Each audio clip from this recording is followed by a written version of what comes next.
సాధారణంగా ఎవరిదైనా చెయ్యి లేదా కాలు విరిగితే తీసిన ఎక్స్రేలో ఆ విరిగిన ఎముక చాలా స్పష్టంగా కనిపిస్తుంది కదా. అవును, ఖచ్చితంగా కనిపిస్తుంది. డాక్టర్ ఆ ఎక్స్రే చూపిస్తూ ఇదిగో ఇక్కడే సమస్య ఉంది అని ఖచ్చితత్వంతో విశ్లేషించగలరు. కానీ అదే మనిషి మనస్సు, భావోద్వేగాలు, మానసిక స్థితిగతుల ప్రపంచంలోకి అడుగుపెడితే ఆ మానసిక గందరగోగానికి ఎక్స్రే తీసే మిషన్లేవీ ఉండవు. ఎగ్జాక్ట్లీ, అసలు ఏమీ ఉండవు. అందుకే ఈనాటి మన ఈ లోతైన విశ్లేషణలో ఆ మానసిక గందరగోళాన్ని ఛేదించడానికి 2500 సంవత్సరాల క్రితం నాటి ఒక ప్రాచీనమైన గ్రంథాన్ని మనం పరిశీలించబోతున్నాం. అంటే నేటికీ అద్భుతంగా పనిచేసే ఒక మానసిక కరదీపిక అని చెప్పొచ్చు దాన్ని. రైట్, అదే బౌద్ధ సాహిత్యంలో అత్యంత ప్రసిద్ధమైన ధమ్మపదం. ఆ బౌద్ధ సాహిత్యం అనగానే చాలామందికి ఇదొక మతపరమైన గ్రంథం అనో, లేదా ఎక్కడో హిమాలయాల్లో తపస్సు చేసుకునేవారికి సంబంధించినది అనో ఒక భావన కలుగుతుంది. అవును, సాధారణంగా వచ్చే ఆలోచన అదే. కానీ మన దగ్గరున్న మూలాధారాలు, అంటే ఆచార్య బుద్ధరక్షిత చేసిన అద్భుతమైన అనువాదం మరియు డాక్టర్ ఎస్ రాధాకృష్ణన్ గారి లోతైన పరిచయ వాక్యాలు చూస్తే ఒక భిన్నమైన వాస్తవం మన ముందు కనిపిస్తుంది. ఖచ్చితంగా. ఈరోజు మన ప్రధాన లక్ష్యమేమిటంటే అసలు ఈ మూలాధారాలను ఉపయోగించి అర్హంతు మార్గమంటే ఏమిటి, ధమ్మపద్యంలోని 90 నుండి 99 వరకు ఉన్న పద్యాలు అర్హంతుని మానసిక స్థితిని ఎలా డీకోడ్ చేస్తున్నాయన్నది తెలుసుకోవడం. మరియు ముఖ్యంగా బుద్ధుని బోధనలలో ఉన్న అత్యంత ఆచరణాత్మకమైన విధానం గురించి మాట్లాడుకోవడం. దీన్నే ఇంగ్లీష్లో ప్రాగ్మాటిజం అంటారు. అవును, వేల సంవత్సరాల క్రితం చెప్పబడిన ఈ అర్హంతుని లక్షణాలు ఆధునిక ప్రపంచంలో ఉరుకులు పరుగుల జీవితం గడుపుతున్న ఒక సామాన్యుడికి ప్రాక్టికల్గా ఎలా ఉపయోగపడతాయన్నదే మన అన్వేషణ కదా. ధమ్మపదం గొప్పదనం కూడా ఆ ప్రాక్టికాలిటీలోనే ఉంది. రాధాకృష్ణన్ గారి వ్యాసాలు చదివితే అర్థమయ్యేదేమిటంటే ఇదొక సైకలాజికల్ మాన్యువల్. ఓ, సైకలాజికల్ మాన్యువల్ అంటారా? అవును, మనిషి తన మనస్సును తాను ఎలా అర్థం చేసుకోవాలి, తన అహంకారాన్ని ఎలా వదిలించుకోవాలి అని చెప్పే ఒక స్పష్టమైన మార్గదర్శి ఇది. అంటే ఇందులో అతీంద్రియ శక్తుల గురించి ఏమీ ఉండదా? అస్సలుండదు. బుద్ధుడు ఈ ధమ్మపదం ద్వారా ఎటువంటి అతీంద్రియ శక్తుల గురించో, మనం చూడని దేవుళ్ల గురించో మాట్లాడలేదు. ఆయన కేవలం మానవ నడవడిక, సత్ప్రవర్తన మరియు ఎరుకతో జీవించడం గురించి మాత్రమే మాట్లాడారు. సరే, దీన్ని కాస్త విడమర్చి చూద్దాం. అసలు అరహంతుని మార్గం గురించి తెలుసుకునే ముందు బుద్ధుడు ఒక గురువుగా తనను తాను ఎలా పరిచయం చేసుకున్నాడు అనేది మనం అర్థం చేసుకోవాలి కదా. ఖచ్చితంగా అర్థం చేసుకోవాలి. మన మూలాధారాలలో బుద్ధరక్షిత చాలా స్పష్టంగా ఒక విషయం చెప్పారు. బుద్ధుడు తనను తాను ఒక దేవుడుగానూ లేదా దైవదూతగానూ ఎప్పుడూ ప్రకటించుకోలేదు. రైట్, ఆయన అలా ఎప్పుడూ చెప్పలేదు. ఆయన తన స్వంత కృషితో, జ్ఞానంతో పరిపూర్ణత సాధించిన ఒక సాధారణ మానవుడు. ఒక దారిని కనుక్కున్న తర్వాత ఇదిగో ఇది దారి, నేను ఈ దారిలో నడిచి ప్రశాంతతను పొందాను అని చెప్పారు. ఒకసారి మీరు నడిచి చూడండి అని చెప్పిన ఒక మార్గదర్శకుడు మాత్రమే ఆయన. నాకు ఇది అచ్చం ఈ కాలపు ఓపెన్ సోర్స్ సాఫ్ట్వేర్ లాగా అనిపిస్తుంది. ఓపెన్ సోర్స్ సాఫ్ట్వేర్, చాలా ఆసక్తికరమైన పోలిక. అవును కదా. ఇప్పుడు ఆ కోడ్ అందరికీ అందుబాటులో ఉంటుంది. ఎవరైనా ఆ కోడ్ను పరిశీలించవచ్చు, దానిలో తప్పులున్నాయేమో పరీక్షించవచ్చు, అది తమ సిస్టంలో పనిచేస్తుందో లేదో నిర్ధారించుకోవచ్చు. ఇది ఎవరి గుత్తాధిపత్యంలోనూ లేని జ్ఞానం. ఇక్కడ అత్యంత ఆకర్షణీయమైన విషయమేమిటంటే ఆయన బోధనలు ఆకాశంలో ఎక్కడో ఉన్న స్వర్గం కోసమో లేదా చనిపోయిన తర్వాతొచ్చే జన్మ గురించో కాదు. మరి దేని గురించి? అవి హియర్ అండ్ నౌ, అంటే ఇక్కడ మరియు ఇప్పుడు కోసం, ప్రస్తుతం మనం జీవిస్తున్న ఈ క్షణంలో మన మానసిక సంక్షేమం కోసం ఉద్దేశించబడినవి. రాధాకృష్ణన్ గారు తమ పరిచయంలో దీనిని మరింత బలంగా చెప్పారు. ఏమని చెప్పారు ఆయన? బంగారాన్ని కాల్చి, కోసి, రుద్ధి ఎలా పరీక్షించి స్వీకరిస్తారో నా బోధనలను కూడా అలాగే మీ తార్కిక బుద్ధితో పరీక్షించండి అని బుద్ధుడు తన శిష్యులతో స్వయంగా చెప్పినట్లు అందులో ఉంది. 1 సెకండ్, ఒక్క నిమిషం. ఇక్కడ నాకొక సందేహం ఉంది. అడగండి. ఒక ఆధ్యాత్మిక గురువు తన బోధనలను తానే విమర్శనాత్మకంగా పరిశీలించమని చెప్పడం కొంచెం ఆశ్చర్యంగా లేదా? సాధారణంగా మతం లేదా ఆధ్యాత్మికత అంటేనే గురువు చెప్పిన దానికి తల ఊపడం కదా. అవును, ప్రశ్నించకుండా గుడ్డిగా నమ్మడం అంటారు దాన్ని. రైట్. కానీ ఈ విధానం పూర్తిగా భిన్నంగా ఉందే. కేవలం నేను చెప్పానని గుడ్డిగా నమ్మకండి అనడం చాలా రేర్ కదా. భిన్నత్వమే ఇక్కడి అసలైన బలం.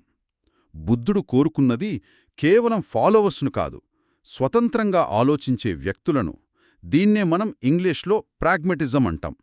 అంటే ఆచరణాత్మకత. Okay, pragmatism. గుడ్డి నమ్మకం వల్ల తాత్కాలికంగా ఒక ఊరట లభించవచ్చు కానీ నిజమైన మానసిక పరిణితి రాదు అనేది ఆయన ఉద్దేశం. సత్యాన్ని లాజికల్గా అన్వేషించాలి, ఒకరి స్వంత అనుభవంతో దాన్ని బేరీజు వేసుకోవాలి. ఆ ఆచరణాత్మకమైన విధానం నిజంగా ఆకట్టుకునేలా ఉంది. అయితే ఈ మార్గాన్ని, అంటే ఈ లాజికల్ మార్గాన్ని పూర్తిగా ఆచరించి పరిపూర్ణత సాధించిన వ్యక్తిని అర్హంత్ అని పిలుస్తారు కదా. ఈ అర్హంతుని మానసిక స్థితిని అద్భుతంగా డీకోడ్ చేస్తున్నాయి కదా. చాలా స్పష్టంగా వివరించాయి. ఉదాహరణకు 90 మరియు 91వ పద్యాలనొకసారి పరిశీలిస్తే అందులో ఒక అర్హంతుడు అంటే తన ప్రయాణాన్ని ముగించినవాడు, అన్ని బంధాలను తెంచుకున్నవాడు అని చెప్పారు. అవును. ముఖ్యంగా కోరికల జ్వరం లేనివాడు అని వర్ణించారు. ఫీవర్ ఆఫ్ ప్యాషన్ అని ఇంగ్లీష్లో అంటారు కదా దాన్ని. ఆ కోరికల జ్వరం అనే పదం వెనుక ఉన్న మెకానిజం మనం అర్థం చేసుకోవాలి. జ్వరం వచ్చినప్పుడు ఒక వ్యక్తి శరీరం ఎలా అదుపు తప్పుతుందో, అసౌకర్యంగా ఉంటుందో మనం చూస్తాం కదా. అవును, బాడీ అంతా వేడెక్కిపోయి చాలా ఇబ్బందిగా ఉంటుంది. ఎగ్జాక్ట్లీ. అలాగే మనిషి అంతులేని కోరికలతో, ద్వేషాలతో ఉన్నప్పుడు మనస్సు కూడా ఒక విధమైన జ్వరంతో కాలిపోతూ ఉంటుంది. అర్హంతుడు ఆ జ్వరం నుండి పూర్తిగా కోలుకున్నవాడు. వావ్, ఎంత చక్కటి పోలిక. పోలిక కూడా ఉంది. అర్హంతుడు ఒక సరస్సును విడిచిపెట్టి వెళ్లే హంసలాంటివాడు అని. హంసలాంటివాడా అంటే? అంటే హంస నీటిలో ఉన్నప్పటికీ దాని ఈకలకు నీరు అంటదు. అది సరస్సును విడిచి వెళ్ళేటప్పుడు ఆ నీటిమీద ఎలాంటి మోహం లేకుండా, వెనక్కి తిరిగి చూడకుండా గాలిలోకి ఎగిరిపోతోంది. ఓ, అలా అన్మాట. అర్హంతుడు కూడా సమాజంలో పనులు చేస్తాడు కాని వ్యామోహం పెంచుకోడు అని దీని అర్థం. ఇక్కడే విషయం మరింత ఆసక్తికరంగా మారుతోంది. తర్వాత వచ్చే పద్యాలు అంటే 92 మరియు 93వ పద్యాలలో ఈ అర్హంతుల మార్గాన్ని ఆకాశంలో ఎగిరే పక్షుల మార్గంతో పోల్చారు కదా. అవును, ఆకాశంలో పక్షుల మార్గం.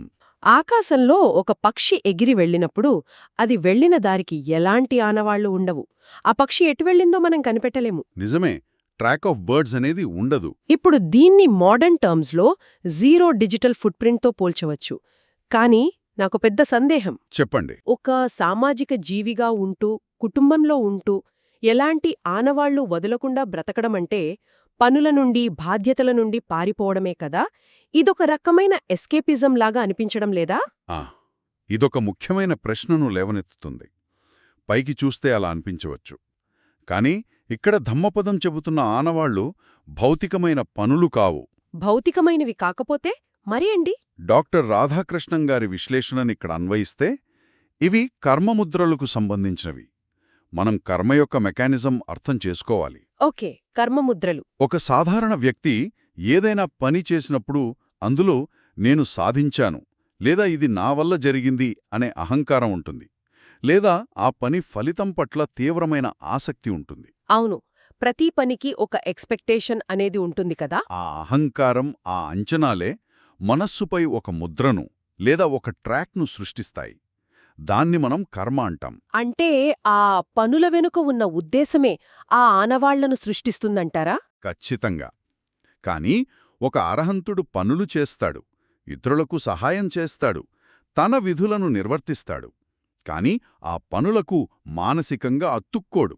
నేను చేస్తున్నాను అనే ఇగో ఉండదనమాట. అబ్సల్యూట్లీ. ఫలితం మీద వ్యామోహం ఉండదు.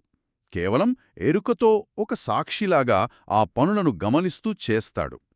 అందుకే వారి కర్మలు మనసుపై ఎలాంటి ఆనవాళ్లను వదలవు, మానసిక అప్పులను సృష్టించవు. చాలా క్లియర్గా చెప్పారు.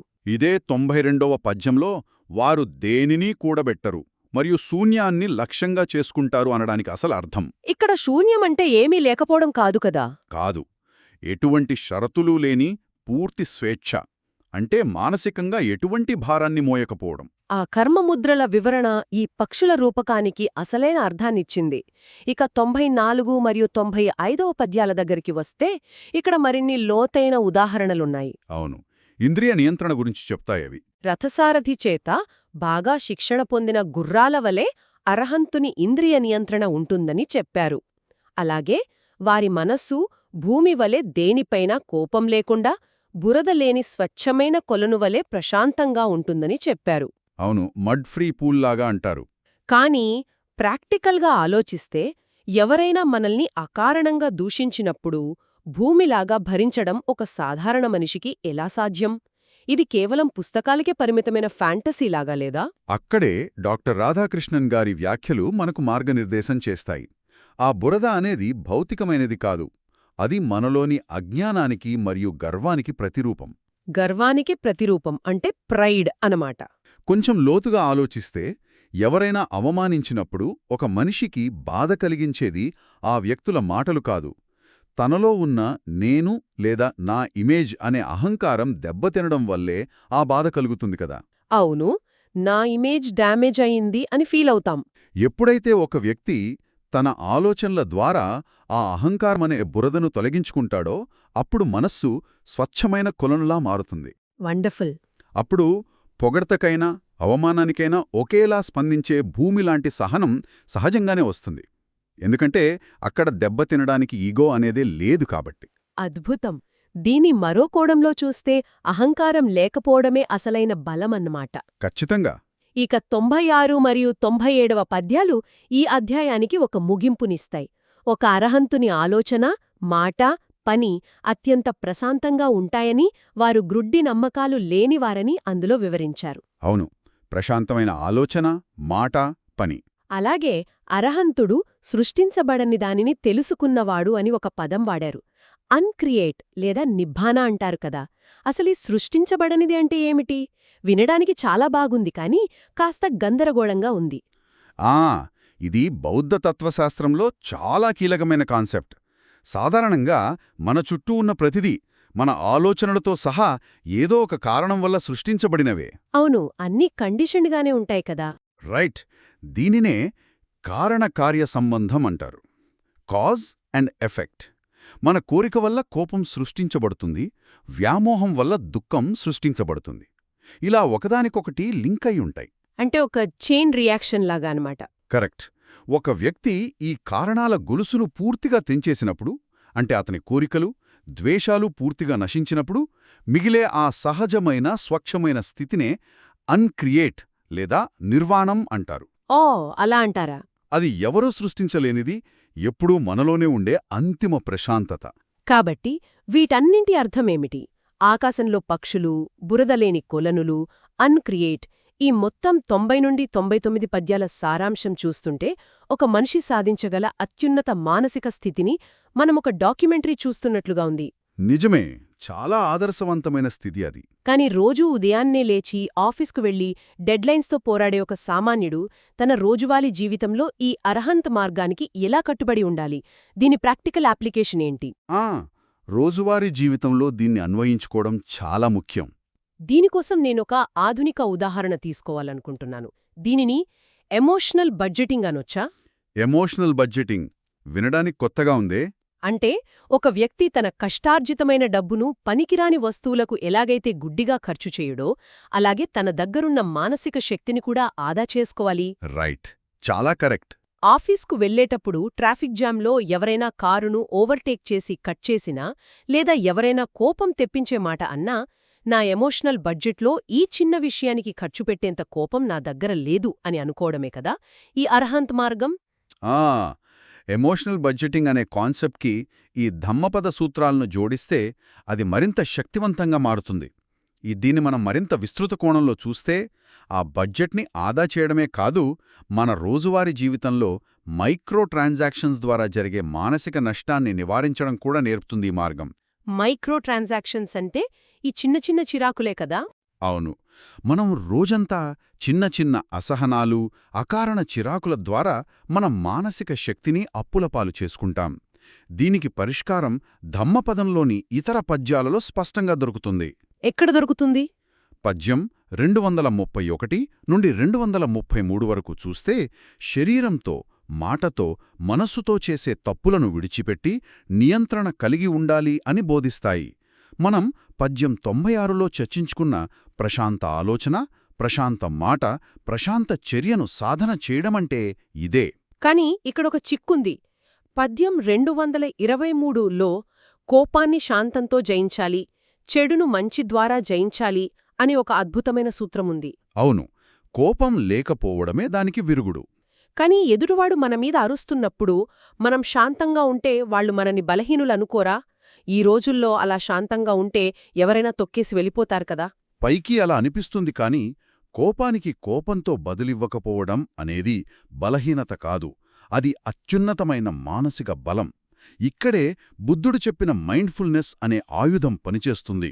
మైండ్ఫుల్నెస్ ధమ్మపదంలోని 21వ పద్యంలో దీనికి సంబంధించిన మూలం ఉంది.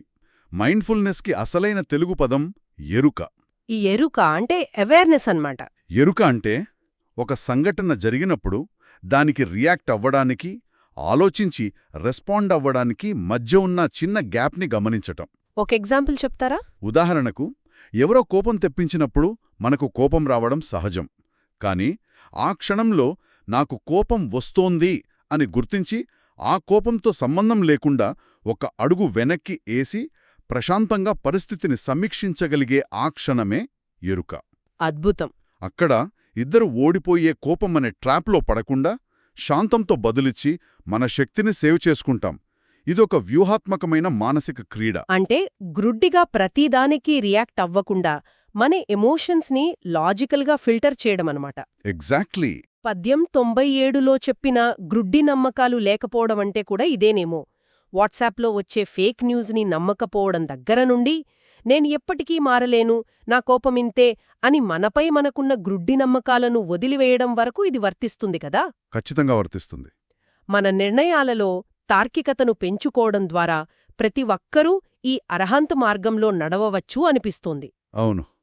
అర్హంత్ మార్గం అనగానే ఇల్లు వదిలి అడవులకు వెళ్లడం కాదు. అది మన ఇంటి గుమ్మం దగ్గరే మొదలవుతుంది. మన మాటల్లో, మన పనుల్లో, మనం ఇతరులతో వ్యవహరించే తీరులో ప్రతిబింబిస్తుంది. చాలా చక్కగా చెప్పారు. మనలోని అజ్ఞానాన్ని, అహంకారాన్ని పక్కనపెట్టి వాస్తవికతను అంగీకరిస్తూ ప్రతీ క్షణాన్ని పూర్తి ఎరుకతో జీవించడమే దానికి అసలైన మార్గం. సో ఒకసారి ఈరోజు మనం చర్చించుకున్న విషయాలను సారాంశంగా చూస్తే, బుద్ధుని బోధనలు ఏదో భవిష్యత్తులో వచ్చే స్వర్గం కోసమో ఉద్దేశించినవి కావు. అవి పూర్తిగా ప్రయోగాత్మకమైనవి. ఇక్కడే, ఇప్పుడే ఒక వ్యక్తి తన జీవితాన్ని చక్కదిద్దుకోవడానికి ఉద్దేశించినవి. అవును. హియర్ అండ్ నౌ 90 నుండి 99 పద్యాలలో వివరించబడిన అరహంతుని లక్షణాలు ఒక ఆదర్శ స్థితిని చూపిస్తాయి. వారు ఎటువంటి బంధాలు, అహంకారం లేకుండా గాలిలో పక్షుల్లా ఎలా కర్మ ముద్రలు వదలకుండా జీవిస్తారో మనం చూశాము. కరెక్ట్. ఆ ఆదర్శ స్థితిని చేరుకోవడానికి మైండ్ఫుల్నెస్ లేదా ఎరుక ద్వారా, భావోద్వేగాల నియంత్రణ ద్వారా మన రోజువారీ జీవితంలో ఆ అరహంతు మార్గానికి ఎలా కట్టుబడి ఉండాలో కూడా విశ్లేషించాము. అవును. ఆధునిక ప్రపంచం ఎప్పుడూ ఒత్తిడి, అంతులేని సమాచార మార్పిడి మరియు ఆందోళనలతో నిండి ఉంటుంది. ఇలాంటి సమయంలో ఈ అరహంత మార్గం అనేది ఏదో ప్రాచీనకాలపు సిద్ధాంతం మాత్రమే కాదు. మరేంటి? ఒక వ్యక్తి తన మానసిక ప్రశాంతతను కాపాడుకోవడానికి అత్యంత శక్తివంతమైన మానసిక సాధనం, అంటే సైకలాజికల్ టూల్. ఇది ప్రతికూల పరిస్థితుల నుండి పారిపోవాలని చెప్పదు, ఆ పరిస్థితుల మధ్య ఉంటూ జీవించటం నేర్పుతుంది కదా. ఎగ్జాక్ట్లీ. ఆ పరిస్థితుల మధ్య ఉంటూ తామరాకు మీద నీటి బొట్టులా ఎటువంటి మానసిక అప్పులు లేకుండా ఎలా జీవించాలో నేర్పుతుంది. అద్భుతం. ముగించే ముందు ఈరోజు మన సంభాషణల ఆధారంగా ఆలోచనలను రేకెత్తించే ఒక కొత్త అంశాన్ని మీ ముందుంచాలనుకుంటున్నాను. మనమిందాక ధమ్మపదంలోని 97వ పద్యం గురించి మాట్లాడుతూ అరహంతుడు అంటే సృష్టించబడని దానిని తెలుసుకున్నవాడు అని చెప్పుకున్నాం కదా. అవును, అన్క్రియేట్ అని అనుకున్నాం. ఇది కాస్త లోతుగా గమనించుండి. మన ఆధునిక జీవితమంతా నిరంతరం దేనినో సృష్టించడం లేదా క్రియేట్ చేయడం చుట్టూనే తిరుగుతోంది గదా. నిజమే, మనమెప్పుడు ఏదో ఒకటి చేస్తూనే ఉంటాం. ఒక వ్యక్తి నిరంతరం సంపదను సృష్టిస్తున్నాడు, సోషల్ మీడియాలో ఒక కొత్త గుర్తింపును సృష్టిస్తున్నాడు, ప్రాజెక్టులను సృష్టిస్తున్నాడు. వీటన్నింటితో పాటే అనవసరమైన ఒత్తిడిని, ఆందోళనలను కూడా సృష్టిస్తున్నాడు. మన మైండ్ ఎప్పుడూ ఆ కాజ్ అండ్ ఎఫెక్ట్ అనే ప్రొడక్షన్ మోడ్లోనే ఉంటోంది. అది చాలా లోతైన పరిశీలన. మనం నిరంతరం నేను చేస్తున్నాను అనే అహంకారంతో కొత్త కర్మముద్రలను సృష్టిస్తూనే ఉంటాము. సరిగ్గా అదే. అయితే కేవలం ఈరోజు ఒక 5 నిమిషాల పాటు ఏమీ సృష్టించకుండా, ఫోన్ చూడకుండా, ఎలాంటి అంచనాలు పెట్టుకోకుండా, భవిష్యత్తు గురించి లేదా గతం గురించి ఆలోచించకుండా ఉంటే ఎలా ఉంటుంది? ఆ సృష్టించబడని ప్రశాంతమైన శూన్యస్థితిలో గడపడం గురించి చెప్తున్నారు గదా. అవును. మీరు ప్రారంభంలో చెప్పినట్లు ఆ మానసిక గందరగోళానికి ఎలాంటి ఎక్స్రే తీయాల్సిన అవసరం లేకుండానే ఏమీ చెయ్యని ఆ 5 నిమిషాల నిశ్శబ్దం మన మనస్సుకు ఎలాంటి కొత్త స్పష్టతనిస్తుందో ఆలోచించండి. ఆ చిన్న ఆచరణే బహుశా ఈ అర్హంత మార్గానికి మనం వేసే తొలెడుగు కావచ్చు. అదండి ఈనాటి మన లోతైన విశ్లేషణ. మనిషి మనస్సు అనే అంతుచిక్కని ప్రపంచానికి ధమ్మపదం అనే ప్రాచీన టార్చ్లైట్ వేసి చూసినందుకు చాలా ఆనందంగా ఉంది. మరో ఆసక్తికరమైన అంశంతో మళ్ళీ కలుద్దాం.